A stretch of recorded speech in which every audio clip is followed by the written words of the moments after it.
Morning of August 14th, 2005, Cyprus. On the runway at Larnaca Airport, a Boeing 737 is preparing for Flight 522. Its destination, Athens, then Prague. 121 people on board, families, tourists, children. Just a typical Sunday morning.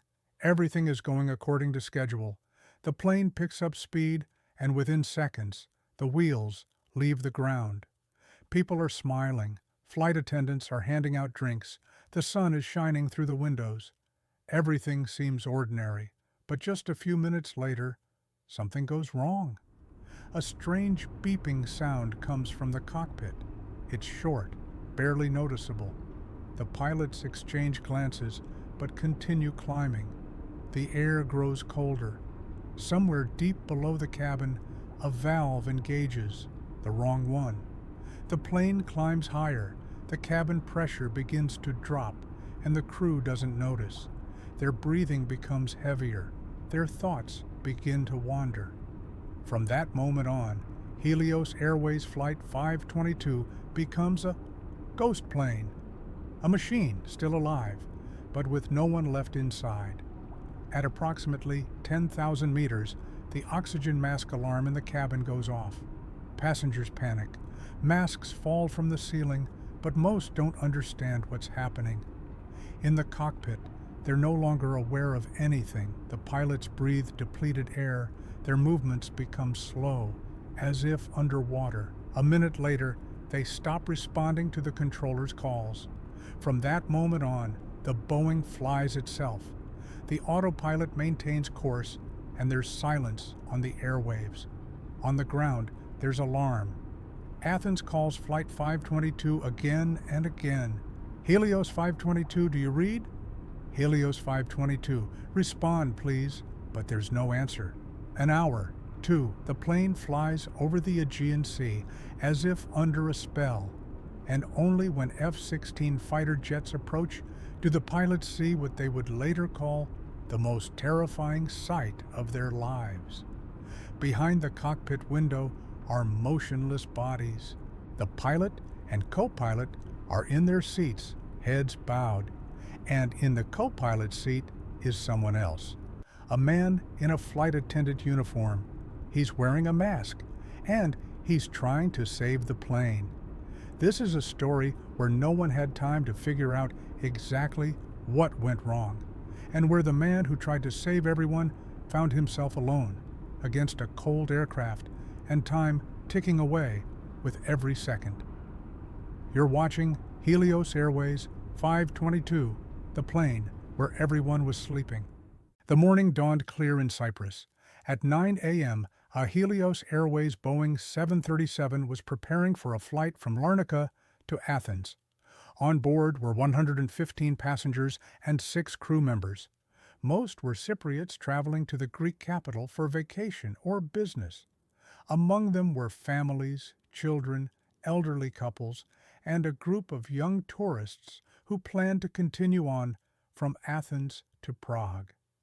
The crew consisted of Captain Hans-Jürgen Mertens, an experienced German pilot with thousands of flight hours, and First Officer Pampos Karalambous, a Cypriot. These were the people who should have conducted this flight calmly and routinely. But in those minutes, just before takeoff, a fateful decision was made in the cockpit. During the pre-flight check, the captain noticed problems with the cooling and pressurization systems. On the previous flight, engineers had performed a pressure leak test, and to do so, they had set the pressurization mode selector switch to the manual position. This is standard procedure, but after the test, the switch should be returned to the auto position. Only no one had done this. Perhaps the engineer simply forgot. Perhaps the pilots didn't notice. But from that moment on, the entire chain of events was already set in motion. The plane took off as usual. At 9:07, Flight 522 took off, climbing over the sea. Everything seemed normal until the altitude increase began. At approximately 12,000 feet, the system detected that cabin pressure wasn't rising. The plane continued to climb, but the oxygen level dropped. At that moment, the siren sounded, a short, shrill sound, similar to a takeoff configuration failure warning. The problem, that same alarm sounds for both a pressurization failure and a takeoff configuration error. The pilots didn't understand what the plane was trying to tell them. The captain thought it was a cooling failure signal. He called the engineers on the radio and reported that the cooling system is not working. In fact, it wasn't the cooling system that had failed. They were running out of air. The cabin pressure continued to drop. People began to feel slightly dizzy, their heads heaved, and their ears ringing. And then, suddenly, the oxygen masks fell out of the ceiling. At that moment, the pilots should have realized the plane was losing pressurization and needed to descend immediately. But they were already losing consciousness. In hypoxic conditions, a person ceases to think rationally. Drowsiness, confusion, euphoria, and slowed reaction times set in. A few seconds after the masks fell off, both pilots lost consciousness. The plane continued to climb. The autopilot, receiving no further commands, maintained its intended course and altitude, 34,000 feet. And so it flew, a dead plane with a dead crew. Below, controllers in Athens and Cyprus tried to contact Flight 522. The radio remained unanswered. They tried calling on alternate frequencies. Silence. And then came the first thought. Could this be a hijacking? The plane was flying strictly en route, but had been silent for 20 minutes. At 10:20 a.m., more than an hour after takeoff, the Greek Air Force scrambled 2 F-16 fighters. Their mission is to intercept and visually inspect Helios Flight 522. A few minutes later, they approached the blue and white Boeing, gliding silently on autopilot. And what they saw would haunt the pilots' nightmares for a long time to come. There's no movement in the cockpit. Both pilots sit hunched over. Oxygen masks dangle from their straps. The sun shines through the glass, reflecting off their dead faces. There's no one alive at the controls, and the plane flies itself. The F-16 pilots try to attract attention by flapping their wings and emitting signals, but there's no reaction inside. And then suddenly, movement. One man, from the passenger cabin, he staggers into the cockpit. An oxygen mask is on his face. He sits down in the captain's seat and tries to do something. It's Steward Alexander Prodromou, a former military cadet pilot. He is one of the few who hasn't lost consciousness completely, thanks to a spare oxygen tank. At this point, the plane is almost out of fuel. Prodromou tries to control the plane, turn on the radio, presses buttons, but time is running out. He manages to get out just a few words. Mayday, Mayday, Flight 522. This is the last phrase recorded on the black box. Mayday.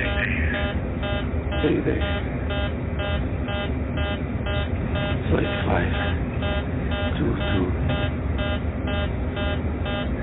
Mayday.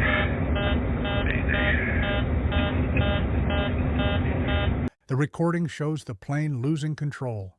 The system warns, bank angle warning, more bank angle warning, then overspeed, then the pilot's heavy breathing and silence. At 12:04 p.m., almost 3 hours after takeoff, Helios Airways Flight 522 crashed into the hills near Grammatico, near Athens. All 121 people on board died. But the story doesn't end there. The investigation into this disaster showed how fragile a system can be when everything relies on attention, memory, and a single switch. When rescuers reached the wreckage of Helios Flight 522, The first thing they saw was haunting. Passengers still strapped into their seats, as if asleep. Oxygen masks melted by fire. Children's toys burned beyond recognition. It didn't look like a crash after an explosion. It looked like the silent burning of the sky. Within a few hours, investigators from the Hellenic Air Accident Investigation Bureau and Boeing representatives arrived at the scene.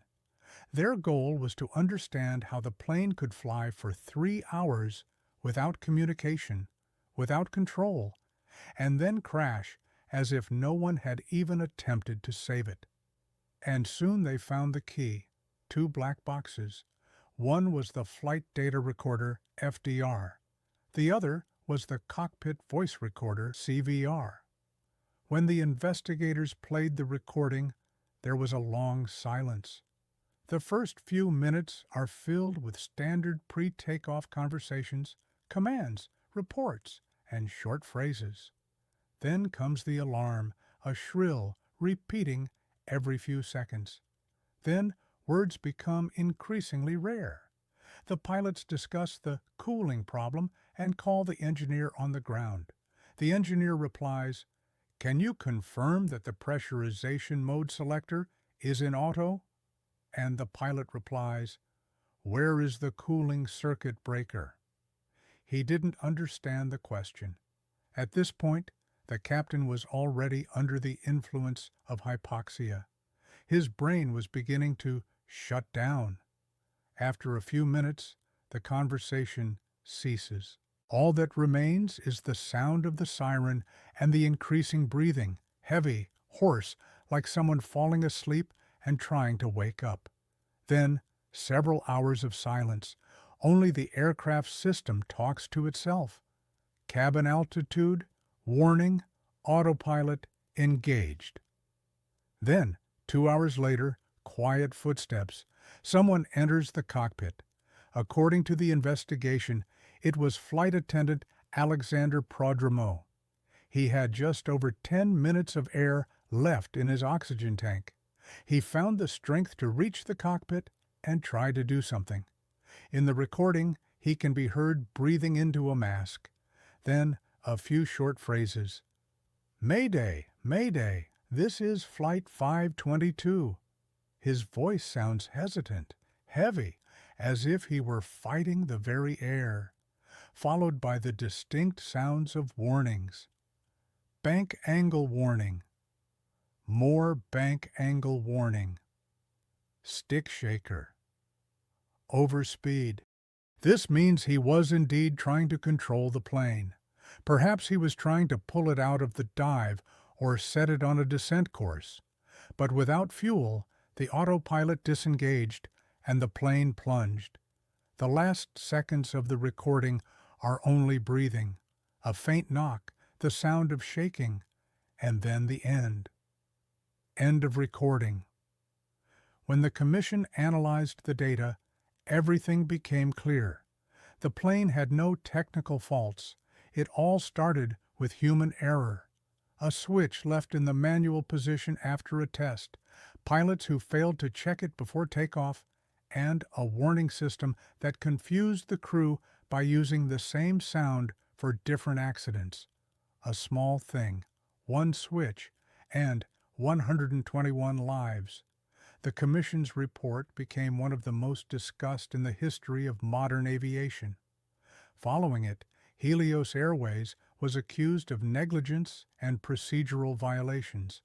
It soon lost its license and went out of business. Boeing revised its audible warning system to ensure such signals no longer mislead the crew, and airlines around the world introduced new checks. Now, the pressurization switch position is mandatorily checked twice before every flight. But even among these dry lines of the report, there's a story that doesn't fit into the documents. The story of Alexander Prodromou. He wasn't a pilot, he was a flight attendant. But when everyone else lost consciousness, he stayed, and he fought to the very end, alone in the empty cockpit, against the sky. His act became a symbol of human resilience. A memorial plaque was later erected in his honor. It reads, "He tried." Just 2 words, but perhaps they are more important than any report in the world. Helios Airways Flight 522 became one of the most instructive cases in the history of aviation. It reminded us that technology is not a panacea, and that even a perfectly functioning aircraft can't protect against one human error. Aviation learns from blood, and every disaster leaves an invisible mark in the sky. After Helios, such tests were no longer performed without follow-up checks, and pilots undergo special hypoxia training to recognize the symptoms if air ever becomes an enemy again. But all that was later, and that day, over the Aegean Sea, the silver plane flew on its own. In the cockpit, there was dead silence, only the beeping of instruments and the breathing of one man who hadn't given up completely. One switch, one missed checklist item, and the world changed for hundreds of people. An event that might have seemed random became a pattern of mistakes. But let's not reduce everything to blame. Behind the numbers in the reports are the stories of real people. Mothers rocking their children to sleep, couples flying on vacation, young people with tickets to the future. Their names aren't lines in a document. They were lives cut short at the very bottom. And there's another image that never leaves our minds, the figure of a man who did everything he could.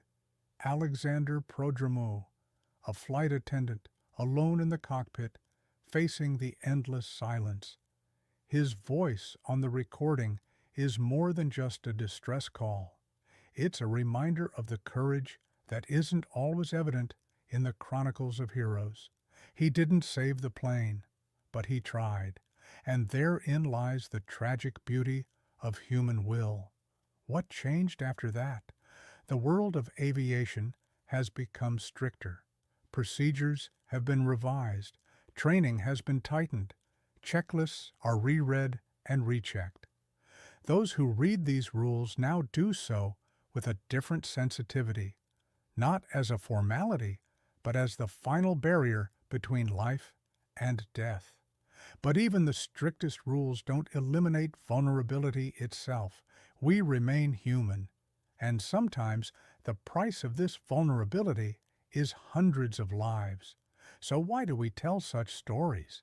Not for shock value or sensationalism. We tell them to remember, to learn, to prevent a repeat, to respect those who didn't return and those who tried. Because memory isn't just candles and memorial notes. And yet, this is a question for each of us. When we see a warning, will we ignore it or stop? Helios 522 is a warning carved into both hearts and black boxes. This is a reminder that technology cannot replace attentiveness and automation cannot eliminate responsibility. And finally, a quiet thought. Even in the sky where metal and calculation reign, there is always room for humanity. When fuel and signals are gone, what remains is a voice and an attempt. Let us remember this attempt, not as a tragedy, but as a lesson. This was the story of Helios Airways, Flight 522, a plane on which everyone was alive, but already dead. Don't forget to subscribe. See you in the next video.